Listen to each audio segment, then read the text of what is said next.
Someone will say, how would you walk into somebody else's life? This is how I'm walking into your lives and into your screens.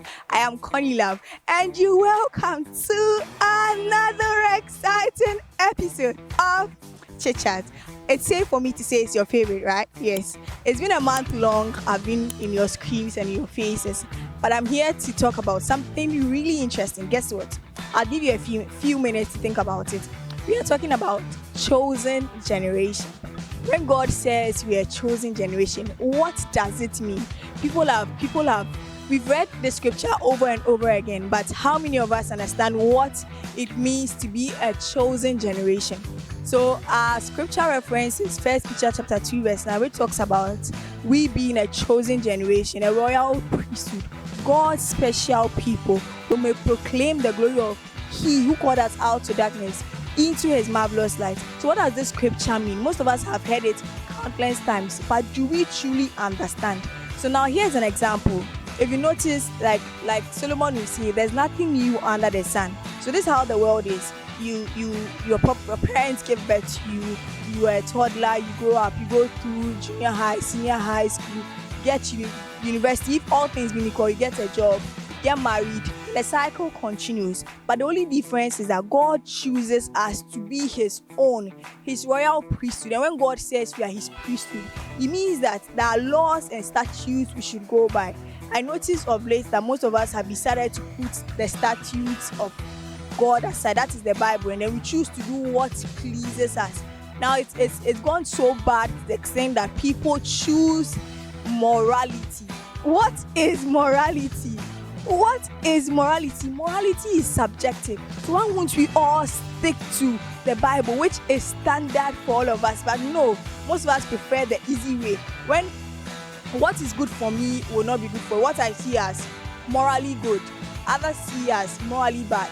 So why do we want to struggle and find our way when God says we are chosen people? When people are chosen, it means that certain things are peculiar to them. So when you enter Benin, for instance, I'm told most of them like to don African print Monday to Friday to their workplaces. So that is what identifies them as Beninois. What identifies us as chosen generation is the scripture. We're able to look at, when people look at our lives, we're able to say that, these people are Christians. But most of us decide to put it aside. Recently, something happened, and nobody really wanted to talk about it because everybody is saying that is morality. Morality is subjective. What is morality when scripture clearly spells it out to us? When we say we are Christians, maybe I'm shouting too much. Like, I'm too passionate about this. Maybe yes. Let me relax and catch my breath and go back to it. I'm saying that, if you don't remember anything I'm saying that God says we are a chosen generation. And when a generation is chosen, it means that there are things which are peculiar to that generation. So if we say we are God's people, people should be able to look at our lives and be able to say, these are indeed children of God. Because like the example I gave, there's nothing new under the sun. The cycle continues. The only difference is the way we live and the impact really. What is the value of my life if it has no effect on other people? If at the end of the day, and then when it's time for us to go to heaven and God looks at me and says, my daughter, you didn't do what I called you to do, what shame it would be. So what I'm saying is God has called us to proclaim His glory, and we are a royal priesthood. And when people are priests, there are ways priests should go. One thing identifies a priest. If we are taking a Catholic setting, the priest is always clad in white. Priest is set apart for God. So if yes, not all of us are called to be priests like the typical priest we see, but the few of us who are other things, we can also be priests by the lives we live. We can't choose to put the Bible aside and say we are living our lives on morality. Please, what is morality, good or bad? What is good for me is not good for you. I eat pork, you don't eat pork.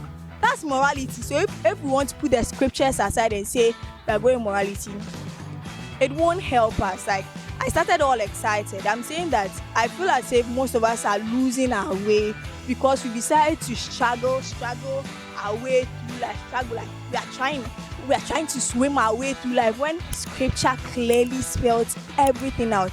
If you don't remember everything at all, remember that God is reminding you that you are a chosen person and He's chosen you to proclaim His glory.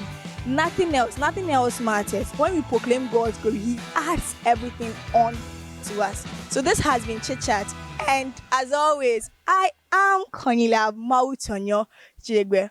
Until my next episode, au revoir.